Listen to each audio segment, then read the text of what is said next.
Arrestato a distanza di pochi giorni dall'esplosione dell'ordigno avvenuta a Marconi, il 55enne Paolo Nogara, minacciato l'ex fidanzata. A 48 anni, affetto da Alzheimer giovanile, da Concordia Sagittaria la terribile storia di Paolo e della moglie Michela, una battaglia quotidiana sul caso, anche un'interrogazione parlamentare. Sciopero e manifestazione davanti allo Scian di Mestre, il passaggio dei punti vendita a Conad è segnato dall'incertezza sul futuro dei lavoratori. Continua la polemica sulla decisione di alcuni insegnanti del liceo Marco Polo di boicottare l'intervento di rappresentanti delle forze armate a scuola in occasione del 4 novembre. Sabato dalle 21:15 il documentario Veneto in ginocchio, realizzato dalla nostra emittente Voci, racconta immagini e suoni dei terribili giorni della tempesta Vaia. Da domani torna a suonare la campana della Torre di Mestre, il primo rintocco alle 12, poi tornerà proprio come un tempo. Il Museo di Storia Naturale di Venezia è stato intitolato a Giancarlo Ligabue, imprenditore e paleontologo veneziano che ha donato migliaia di reperti, tra cui l'unico di un particolare scheletro di dinosauro. Buonasera, ben ritrovati con l'edizione veneziana dei nostri telegiornali. La cronaca in primo piano, perché l'avete sentito dai titoli, è stato arrestato il 55enne di Casale sul Sile per l'esplosione dell'ordigno artigianale avvenuta a Marcon. Nei giorni scorsi a lungo l'uomo aveva perseguitato e minacciato l'ex fidanzata. Sto lavorando per portarti 2 regalini. Questo aveva scritto all'ex fidanzata Paolo Nogara, il 55enne che lo scorso 21 ottobre ha poi fatto esplodere un ordigno artigianale in viale San Marco a Marcon per vendicarsi di lei. A distanza di pochi giorni i carabinieri di Mestre l'hanno arrestato. È un'indagine lampo che ha consentito in breve tempo, grazie all'aiuto dei testimoni o di chi aveva visto qualcosa, di individuare degli indizi che ci hanno consentito di risalire all'autore e che è stato portato in carcere ieri pomeriggio su disposizione dell'autorità giudiziaria di Venezia. L'aiuto fondamentale è arrivato quando una donna ci ha detto che aveva dei problemi con il suo ex convivente e che fra l'altro era uno che ci sapeva fare con questa roba, quindi è stato lo snodo fondamentale dell'indagine. Originario di Vicenza ma residente a Casale sul Sile nel Trevigiano, Nogara è accusato di atti persecutori, fabbricazione, detenzione e porto di materiale esplosivo. A suo carico precedenti specifici in materia, vista la sua grande passione nella realizzazione di ordigni. Era stato condannato solo pochi mesi fa per fatti risalenti al 2011. In quell'occasione aveva fabbricato 2 Molotov come forma di minaccia nei confronti di un conoscente residente a Mogliano Veneto che gli doveva qualche centinaia di euro. Una l'aveva messa nel garage del debitore, l'altra, pochi giorni dopo, nel cortile. Nel caso di Marconi invece ha utilizzato una bomboletta da sub, altra sua grande passione. L'elemento che è emerso subito sul posto dai primi accertamenti era appunto l'esplosione di un qualcosa che poteva essere una bombola di riserva di quelle usate da sub. Ovviamente per fare un qualcosa del genere, per farla esplodere, ci vuole un minimo di cognizione di quello che si va a fare. E che Nogara possedeva, visti i risultati. Lo scoppio infatti ha fatto sbalzare pezzi dell'ordigno a una decina di metri di distanza. La bomboletta conteneva gas detonante ed era stata accesa con polvere da sparo ricavata da alcuni petardi trovati poi in casa del 55enne. L'ex fidanzata è spaventata. Una donna preoccupata perché era andata già via da casa e aveva già denunciato in passato le violenze e le azioni vessatorie di quest'uomo. Ma nonostante questo si ritrova oggi davanti a questo nuovo grave episodio.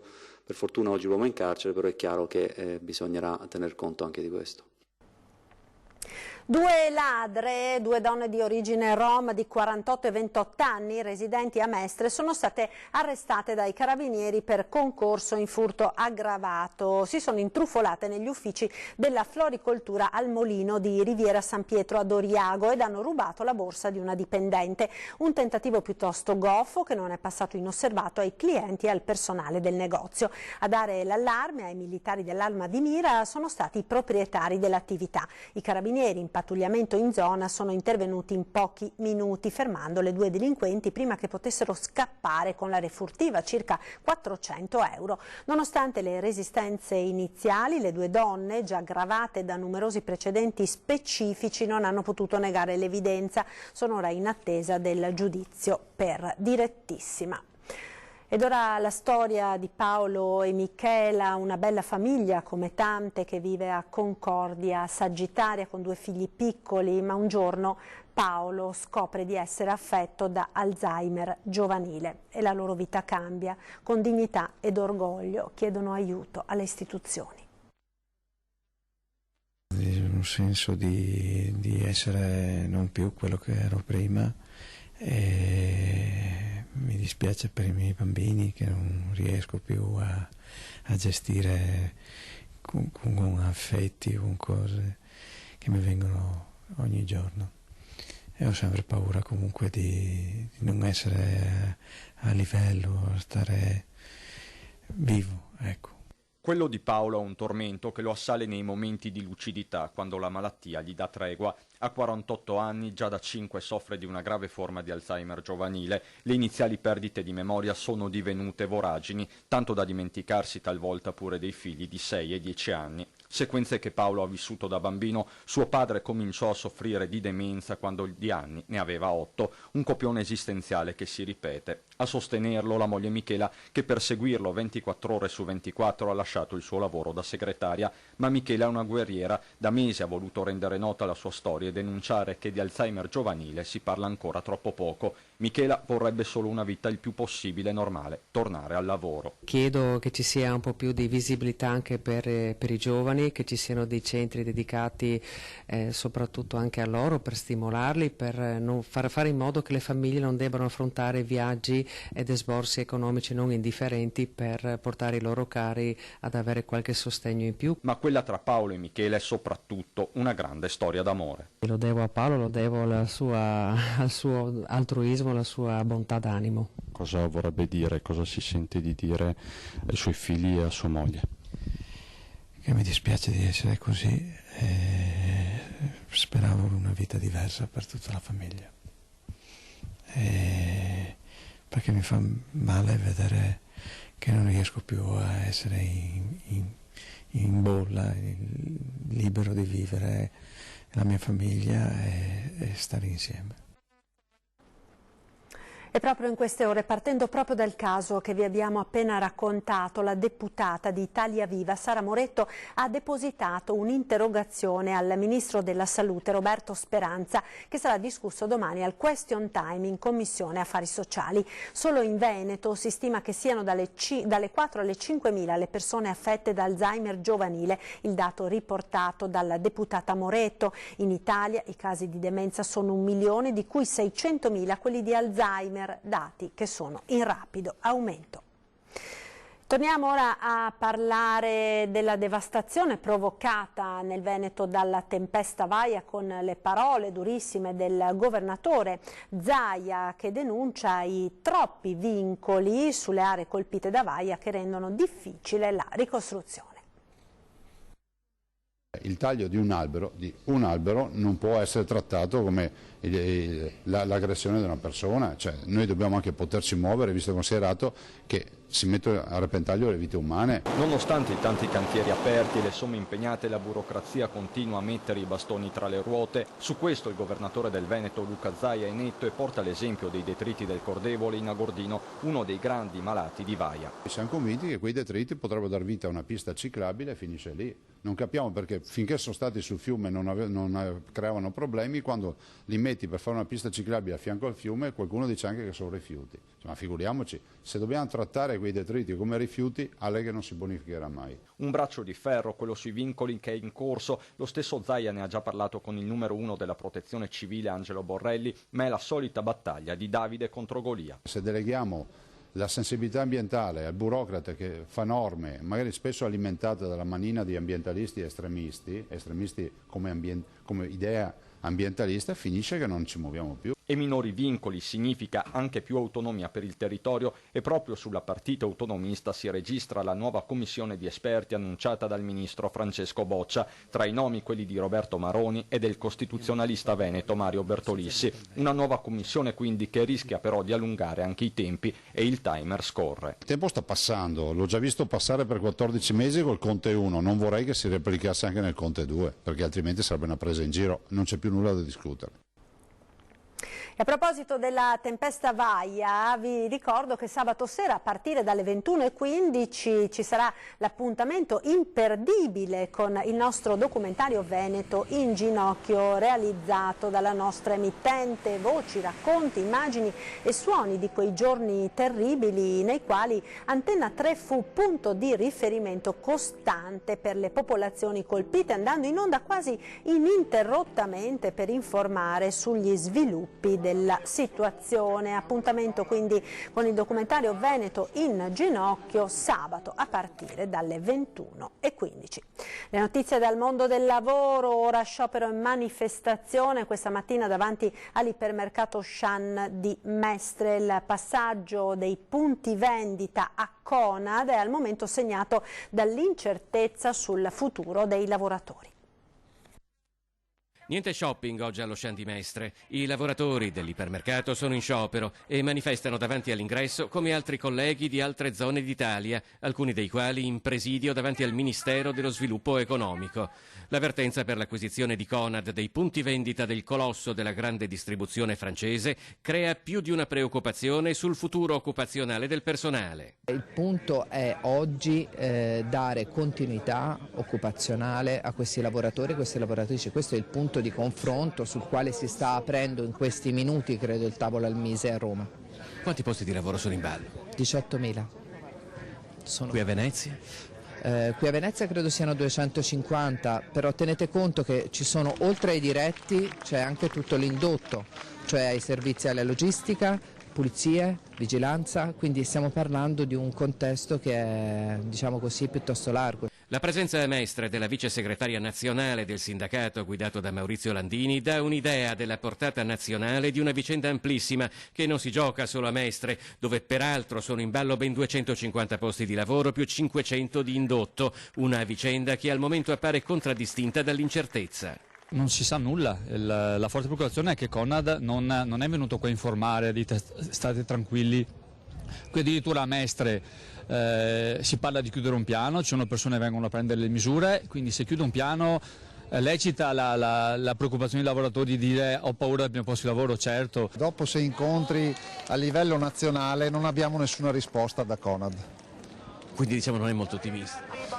Non sono ottimista, però dobbiamo far sì che da oggi che iniziamo questo periodo di lotta, chiamiamolo così, noi dobbiamo far sentire la nostra voce. A livello nazionale abbiamo sentito che hanno aderito tutti i lavoratori di Auchan e Conad, e quindi speriamo che questa mattina al Mise ci diano qualche risposta almeno sull'accordo quadro. Accanto ai lavoratori si è mobilitata gran parte del mondo politico locale, in campo anche il Comune di Venezia. Per noi è impensabile che 250 lavoratori non abbiano la garanzia di un lavoro e dei livelli occupazionali precedenti e anche salariali. Su questo siamo già impegnati, nelle prossime ore partirà una lettera a Roma scritta insieme ai sindacati per chiedere al Ministero dello Sviluppo Economico massima attenzione su questo tema, così come già nelle scorse ore abbiamo parlato con la Regione, la quale è disponibilissima ad attivare un tavolo a supporto anche del Comune per chiedere appunto al Governo di non lasciare soli i lavoratori e gestire questa avvertenza a livello solo locale.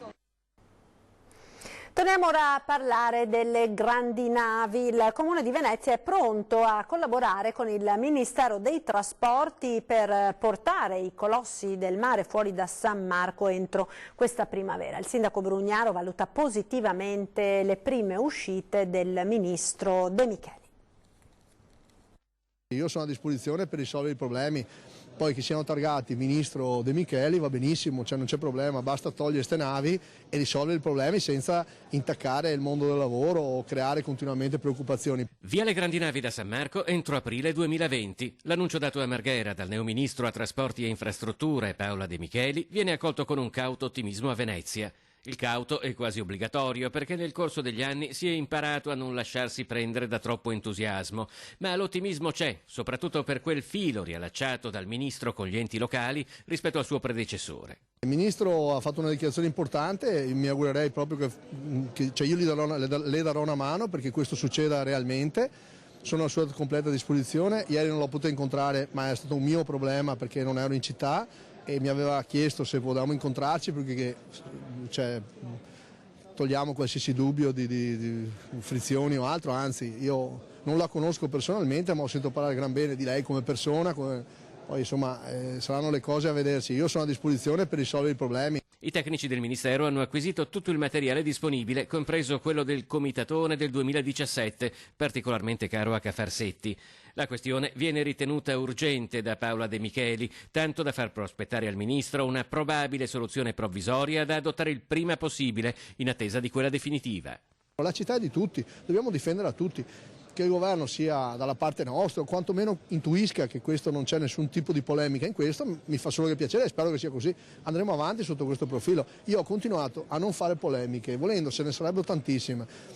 Io subisco ma non ho intenzione di scendere su questo terreno. Credo che la cosa che mi interessa di più è risolvere i problemi per i cittadini. Ci fermiamo ora per la pubblicità, linea alla regia. A tra poco.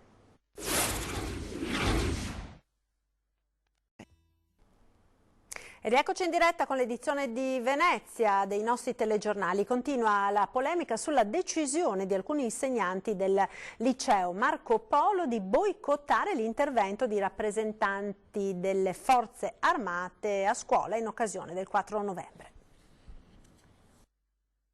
È assolutamente importante che capiscano anche la coscienza nazionale di quello che è stata la nostra storia, per cui bandire questo tipo di iniziative è un'assurdità completa, cioè vuol dire proprio la mancanza di comprensione e anche di civiltà. Ben venga, perché anche questa gioventù così sa cosa c'è stata, cosa è successo nel tempo. Sempre bene avere un aggiornamento, essere a contatto con la realtà. Forze armate ci tutelano, dunque è giusto che anche i bambini sappiano a cosa serve questa disciplina. Così in generale per me va bene.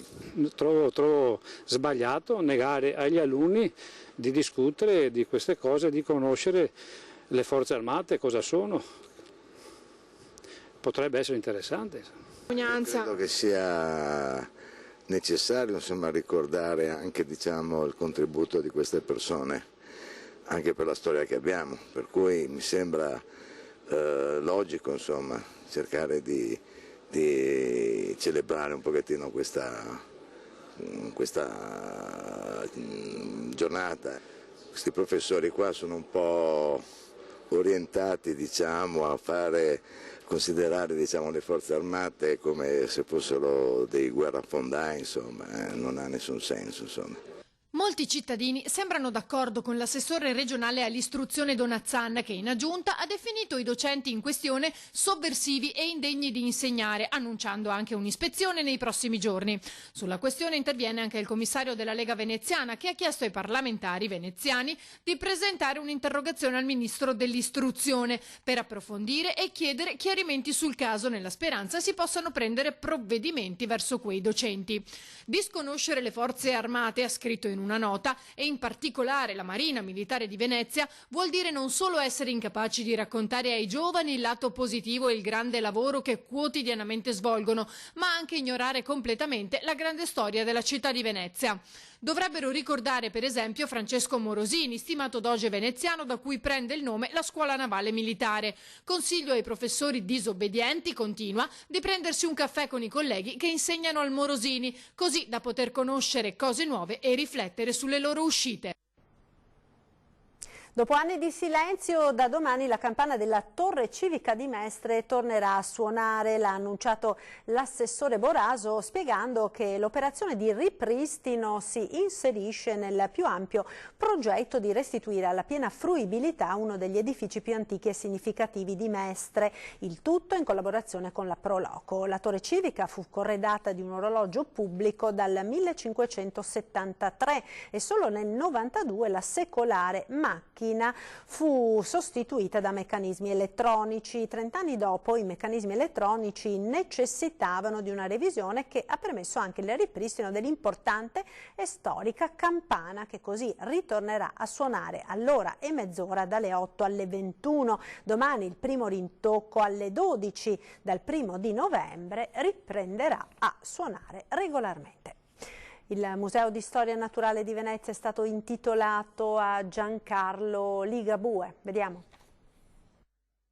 Il Museo di Storia Naturale di Venezia è da oggi il Museo di Storia Naturale Giancarlo Ligabue. Scomparso nel gennaio del 2015, Giancarlo Ligabue non è stato solo un imprenditore veneziano di successo, ma anche e soprattutto un appassionato studioso di paleontologia ed un ricercatore che in 40 anni ha promosso oltre 130 spedizioni in diversi continenti, scoprendo 6 giacimenti di dinosauri, 5 di ominidi fossili, città sepolte, necropoli, centri megalitici, nuove specie di animali e impronte fossili. Come cittadino sono felice che la città ricordi uno dei suoi cittadini, una delle persone che ha operato qui a Venezia. Come rappresentante di un'istituzione che porta il suo nome, la Fondazione Giancarlo Ligabue, sono entusiasta del fatto che vengano riconosciuti 40 anni di impegno culturale in città, e poi come figlio, e qui arriviamo alla sua domanda, non trovo le parole, entusiasta, orgoglioso, incredulo ancora. In un rapporto iniziato a metà anni 70, Giancarlo Ligabue ha donato a questo museo circa 2000 tra fossili e reperti etnografici, donazioni tra cui spicca un imponente Oranosaurus nigeriensis recuperato nelle sabbie del Sahara nigerino in una spedizione del 1973, l'unico scheletro di dinosauro pressoché completo in un museo italiano. Giancarlo Ligabue è stato un grandissimo imprenditore illuminato, un visionario, un grandissimo mecenate di Venezia e quindi noi oggi abbiamo voluto omaggiarlo proprio per quello che è stato. Evidenziare quello che Giancarlo Ligabue ha fatto per Venezia vuol dire anche mandare dei messaggi positivi soprattutto alle nuove generazioni. Particolarmente commosso e appassionato il ricordo di Giancarlo Ligabue e del sindaco di Venezia, Luigi Brugnaro. L'intitolazione del museo è una decisione presa nei mesi scorsi dalla giunta comunale su sua richiesta e appoggiata dalla presidenza e dalla direzione della Fondazione Musei Civici di Venezia. Abbiamo fortemente voluto questa intitolazione e speriamo che nella nostra città ci siano altri imprenditori così illuminati, con un'azienda che quest'anno compie 100 anni e oggi invece Giancarlo Ligabue era nato il 30 ottobre del 1931, quindi lo ricordiamo nel giorno del suo compleanno. Vi ricordo tra poco, subito dopo il telegiornale di Treviso, torna 20:10, ospiti in studio di Ferdinando Avarino, questa sera Simone Scarabella del Movimento 5 Stelle e Massimiliano Barison di Veneti Uniti. È tutto da Venezia, come sempre al termine le previsioni del tempo. Arrivederci.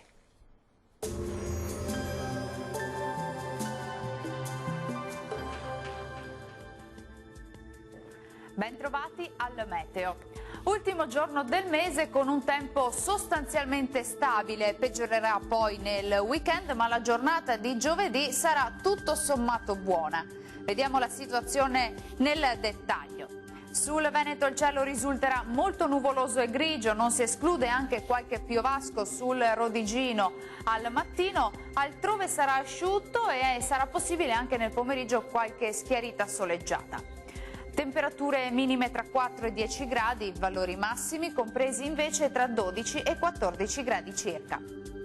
Più sole sul Friuli Venezia Giulia, il cielo si presenterà al massimo con qualche innocuo annuvolamento ma senza ulteriori conseguenze.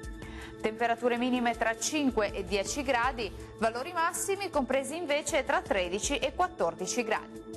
E ci spostiamo infine sul Trentino Alto Adige, dove sarà una giornata, come vediamo, piuttosto grigia, il cielo risulterà coperto.